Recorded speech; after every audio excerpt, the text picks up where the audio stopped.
Olá meninos, tudo bom? Nossa aula hoje nós vamos iniciar uma nova civilização, tá? Vocês viram que em aulas passadas nós trabalhamos duas civilizações, tanto a civilização dos egípcios como a civilização da Mesopotâmia.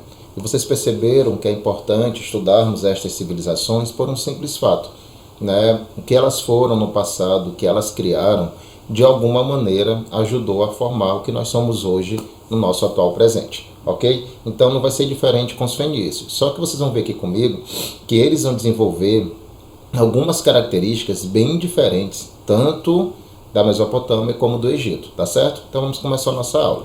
Primeiro ponto, como é bom ter ideia, a localização. A região da Fenícia, meninos, atualmente é um país chamado Líbano, né? Se vocês perceberem aí na parte mais à direita do mapa, onde tem três cidades, Biblos, Sidon e Tiro, essa região pintada de vermelho, é a região original, onde fica o atual Líbano. E antigamente era Fenícia, ou seja, vocês podem ver que é uma região que é banhada pelo Mar Mediterrâneo. Aí já tem uma diferença do Egito e da Mesopotâmia. Enquanto o Egito e a Mesopotâmia eram civilizações banhadas por grandes rios, a civilização dos fenícios, do Líbano, já era banhado pelo mar Mediterrâneo. Já é diferente. E a região é montanhosa. É uma região de cadeias de montanhas. Então já dá para vocês imaginarem uma coisa, né, meninos? Uma região que é montanhosa e o solo ainda é um solo pobre. O que é um solo pobre? Ele não é um solo fértil. Diferentemente do Egito e da Mesopotâmia, para os fenícios, a agricultura vai ser extremamente complicada, porque além de não ser um solo plano, né, o relevo é montanhoso, a terra, o solo é pobre e não facilitava. Né? Já a região da Fenícia, que atualmente é o Líbano, eles tinham um litoral muito grande, né, com muitas praias, só que o litoral deles é diferente do nosso litoral. O litoral aqui no Brasil é um litoral mais retinho, então tem muitas praias bom para banho. Né? O litoral lá do Líbano ou da Fenícia é um litoral recortado, ele é todo irregular, né? Então tem regiões que o continente avança para o mar, né? E fica regiões assim com o mar bem fundo mesmo. Isso é bom, sabe para quê? Para formar o que nós chamamos de portos naturais. E o que é um porto? É um lugar que um navio pode atracar. Ele pode atracar, as pessoas podem descer, podem colocar e tirar produtos, mercadorias desse navio. Então a Fenícia, meninos, tinha essa característica, um relevo montanhoso ou acidentado, um solo pobre que não era fértil, né? Um litoral grande banhado pelo mar Mediterrâneo, né? E cheio de portos naturais. Aí um detalhe, a região tinha uma grande quantidade, meninos, de uma árvore chamada cedro. O cedro é uma árvore que tem uma madeira que ela é muito resistente e leve. Vocês imaginam o seguinte, uma árvore que tem uma madeira leve e resistente é excelente para fabricar navios. Né? Tanto que essa bandeira que vocês estão vendo bem aí no slide de vocês é a bandeira do atual Líbano.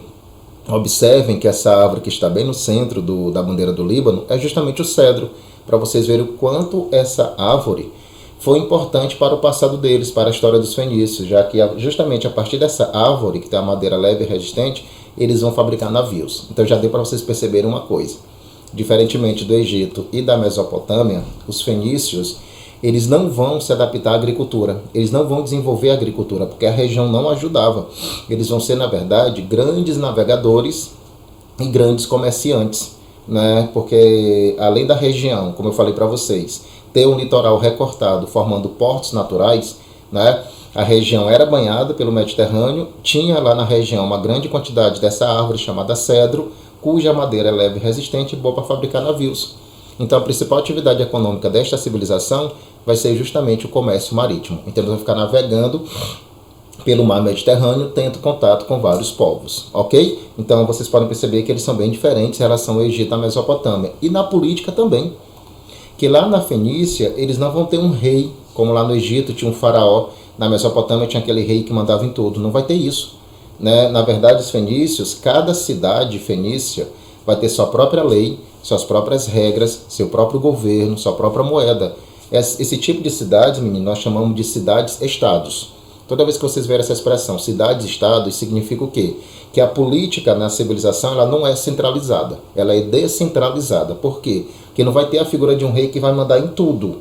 Cada cidade tem seu próprio rei, seu próprio governo, suas próprias leis. Então a política fenícia vai ser marcada pela descentralização, ok? E assim, o ponto, na verdade, para a gente estudar essa civilização É porque eles são os pais do nosso alfabeto. Vocês viram comigo que lá no Egito eles tinham uma escrita, na Mesopotâmia também. Na verdade, a primeira escrita da história da humanidade é a escrita mesopotâmica, que é aquela escrita chamada cuneiforme, vocês lembram? Que era feita até em blocos de argila. Mas tanto na Mesopotâmia como no Egito, a escrita não utilizava letras, como a nossa escrita. A escrita utilizava símbolos, e símbolos bem complexos, por sinal. O alfabeto, ou seja, a primeira escrita com letras, a primeira escrita fonética da história da humanidade foi criada pelos fenícios.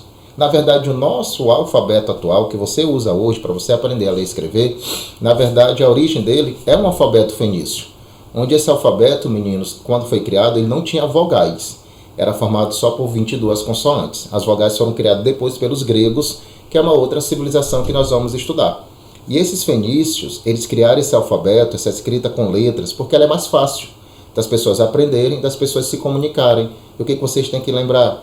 Os fenícios, eles eram navegadores, eles eram comerciantes, eles navegavam pelo mar Mediterrâneo, então eles tinham contato com vários povos. Então, para facilitar a comunicação com esses povos e facilitar as atividades comerciais, eles criaram o alfabeto. Não esqueçam, eles são os pais do nosso alfabeto. Eles criaram a primeira escrita fonética do mundo, que tem letras, mas diferente do nosso. O nosso tem consoantes e vogais. E o alfabeto deles só tinha consoantes, ok? E aí vocês estão vendo as letras do alfabeto deles, depois vocês veem direitinho, que algumas até parecem com as nossas, ok? E para fechar, a religião. Assim como no Egito e na Mesopotâmia, os fenícios também eram politeístas, ou seja, eles também acreditavam em vários deuses, ok? Só que os deuses entre os fenícios eram deuses animistas. Quer dizer isso? São deuses que representam elementos da natureza, como o deus chuva, o deus sol, o deus trovão, ok? E aí vários outros deuses. Então, realmente eram chamados deuses animistas, que representavam elementos da natureza. E uma novidade também da religião deles é que os fenícios vão ser uma das primeiras civilizações que vão promover rituais de sacrifícios humanos. O que é isso? Eles matavam jovens para homenagear os deuses, porque eles acreditavam que vocês entregando para o Deus o que você tem de mais sagrado, que é a tua vida, era uma forma de alegrar esses deuses. Então vocês podem ver de fato que os fenícios tinham essas características também diferentes do Egito da Mesopotâmia. Praticavam sacrifícios humanos para homenagear os deuses, e os seus deuses tinham formas de elementos da natureza, que nós chamamos deuses animistas, ok? Então, meninos, aqui encerramos nossa aula sobre os fenícios. Espero que tenha ficado claro para vocês, tá bom? Até a próxima. Valeu, um abraço.